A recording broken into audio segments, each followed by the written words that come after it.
खुलुमबाय बड' लेटेस्ट आपडेटआव बयखौबो बरायबाय। रादाबखौ फरायदों आं प्रमद खाख्लारिया। गिबि निउस दङ मोनसे दुखुनांथाव रादाब। BKWACनि गाहाय मावफुं सोद्रोमा मिहिनीश्वर बसुमतारीनि बिफा जामिनी कुमार नार्जारी बिथाङा बे बुहुमनिफ्राय अराय समनि थाखाय आनज्रायलांबाय। बिथांनि रुंसारि जानाय खौरांखौ मोननानै BTRनि गाहाय प्रमद बर' बिथाङा गोथौ दुखु मोननाय फोरमायो आरो बिथांनि नखराव थांनानै जोबथा बिदाय होयो आरो बिथाङा सोरगोआव आलो गोजोनै जायगा मोनहैनायनि इसोरनि सेराव आरज गाबो। मैया 21 अक्ट'बराव 2020 मायथाइनि APSC आनजादनि फिथाइखौ फोसावबाय। गोजौ बिजिरसालिया बिथोन होनायनि उनाव मैया 2020 मायथाइनि APSC आनजादनि फिथाइखौ फोसावनाय जायो।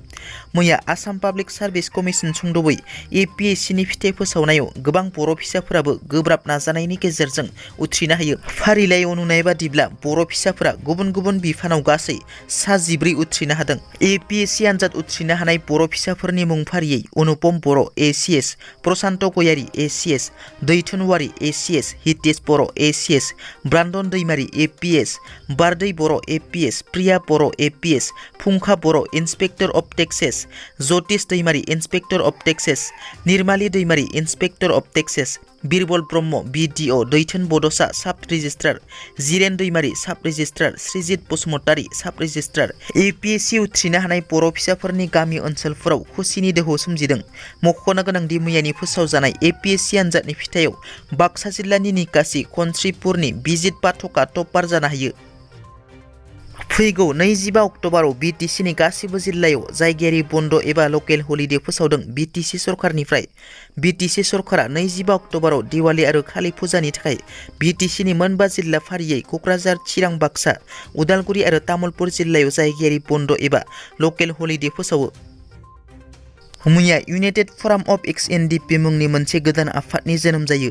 गासै बारग' NDFBफोरा खौसे जानानै बे गोदान आफादखौ मैया चिरां जिल्लानि बलामगुरिनि गोरोबथा फामुआव दानाय जायो। गोदानै दाजानाय आफादनि आफादगिरि महरै सिला बसुमतारी आरो गाहाय नेहाथारि महरै दानसोरां नार्जारीनो बिबान होनाय जायो। आफादखौ दाखांनायनि उनाव खौरांगिरि मेलनि गेजेरजों आफादनि गुबै थांखिखौ फोरमायथिना होयो। BTR एकर्डनि दफाफोराव लिरजानाय पइन्टसफोरखौ मावफुंनो थाखाय सरकारखौ नारसिननो थाखाय आलादा आलादायै थांनानै जेबो जानाय नंला।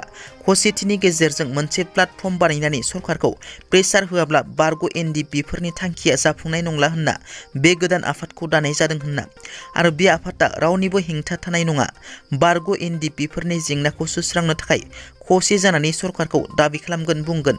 एकर्ड बादियै बारग' NDFBफोरनि रिहेबिलिटेसन, बारग' NDFBफोरनि केस, जेलाव थानाय लिडार केडार्सफोरा एकर्ड जाखांनायनि उनावबो उदां अख्राङाव फैनो हायाखै आरो जायफ्रा बैसोआव एलिजिबिलिटि बिथांमोनखौ साख्रियाव थिसननाय आरो BTRनि सिमा बारायनाया जाफुंथारनांगौ, बेफोरनि सायाव सरकारखौ नारसिननो थाखाय बे आफादखौ दानाय जादों होनना बुंथियो। बावैसो BTRनि लिङाइ गाहाय गबिन्द चन्द्र बसुमतारी बिथाङा खौरांगिरि मेलनि गेजेरजों पृथ्वीराज नारायण देबमित्रा समाजाव जायगा गैयै सोरनिबा एजेन्ट हिसाबै खामानि मावो बायदि बायदि पृथ्वीराज नारायण देबमित्सनि सायाव बेरफुसार बिबुंथि लाखिनायनि उनाव मैया पृथ्वीराज नारायण देबमित्स बिथाङा गबिन्द बसुमतारीनि हेंथायै बेरफुसार बिबुंथि लाखियो। गबिन्द बसुमतारीया गावनो दिनैनि दिनाव बर' हारिनि जोलैनि हांगार, बर' जनजातिनि जेसेबां बारग' NDFB दं बिथांमोनखौ थगायबाय। गबिन्द बसुमतारी, नोंथाङा आंनि हेंथायै जि बुङो बुं, आंहा बुंनांगौ गैया, नाथाय नोंथांनि चरित्रखौ आं पल खुलिगोन होनना नोंथाङा गावनो गाहाय मन्थ्रिनिसिम लाइजाम दैथायहरनानै बुंदोंमोन जि 60% BTCआव थानाय ट्राइबेल नङैफोरा ट्राइबेल बेल्ट एन्ड ब्लकआव आयेन बेरेखायै दं होनना। मोसौ बुरायजों हालनि खामानिखौ मावजाया, मोसौ बुरायजों जेरै हालनि खामानिखौ मावजाया थिग बेबादिनो मोनसे खोथाखौ गोसोआव लाखिनाया मोजां। पृथ्वीराज नारायणआ 25 बोसोरानो बाराखै। नोंथाङा आंनिख्रुइ 5 गुन बैसोनि देरसिन। नोंथांखौ आबौसो होननांगौ। आबौ गबिन्द बसुमतारीनिसिम मोनसे खावलायनाय, जाहाथे आरोबाव उल्थां फाल्थां बिबुंथिजों मानसिखौ मिसलित दाखालाम, नङाब्ला नोंथांनि गोबां चरित्रफोरा आंनि आखायाव दं होनना गोख्रों हुमखि होयो पृथ्वीराज नारायण देबमित्स बिथाङा। दिनैनि रादाबा एसेनोसै। नोंथांमोना जुदि आंनि रादाबखौ खोनासंनानै मोजां मोनदोंब्ला अन्नानै लाइक, शेयार आरो साबस्क्राइब खालामनो दाबाव। गोजोन्थों।